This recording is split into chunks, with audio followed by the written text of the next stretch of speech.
Hello friends, so ஒரு 1 kg chocolate truffle cake எப்படி பண்ணேன் அப்படின்றத இந்த வீடியோவில் பார்க்கலாம் வாங்க. இது ஒரு chocolate truffle ganache cake. So ganache already set பண்ண விட்டுருந்தேன். தென் நல்லா விப் பண்ணிவிட்டு அதை பைப்பிங் பேக்கில் போட்டு ஐசிங் பண்ணிகிட்ருக்கேன். ஒவ்வொரு லேயர்ஸ்லேயும் கனாஷ் கொடுக்கும்போது பக்கத்துலேயே ஹாட் வாட்டர் வச்சுக்கோங்க. பாலட் நைஃபை அதை டிப் பண்ணி எடுத்து யூஸ் பண்ணுங்கள். அப்படின்னா நமக்கு கனாஷ் நல்லா ஃபுல்லாகவே ஸ்ப்ரெட் ஆகி ஈவனாக கிடைக்கும். இப்போ க்ரம் கோட்டிங் முடிச்சுட்டு மெயின் கோட்டிங் ஸ்டார்ட் பண்ணிட்டேன். கஸ்டமர் ரொம்ப சிம்பிளாக தான் டிசைன் கேட்டிருந்தாங்க. அவுட்டர் லேயர் நல்லா ஒயிட் க்ரீமால் கவர் பண்ணிவிட்டு தென் சாக்லேட் ட்ரிப்பிங்ஸ் பண்ணித்தாங்க சிஸ்டர் அப்படின்னு சொல்லியிருந்தாங்க. ஃபில்லிங்ஸ் ரெடி பண்ண கனாஷில் இருந்து செப்பரேட்டாக கொஞ்சம் எடுத்து வச்சுருந்தேன் கேக்குக்கு ட்ரிப்பிங்ஸ் கொடுக்கறதுக்காக.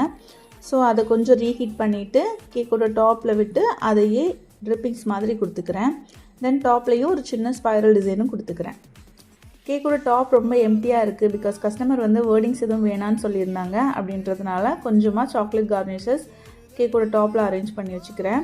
இந்த சாக்லேட் கார்னிஷஸ் நான் நார்மலாக தான் நம்மளோட கிரேட்டரில் ரெடி பண்ணியிருந்தேன். எந்த மோல்டும் யூஸ் பண்ணல. ஸோ ரொம்ப சிம்பிளாக இந்த கேக் டர்ன் அவுட்டாக இருந்தது. உங்களுக்கும் இந்த கேக் டிசைன் பிடிச்சிருந்தது அப்படின்னா லைக் பண்ணுங்கள். தேங்க்யூ.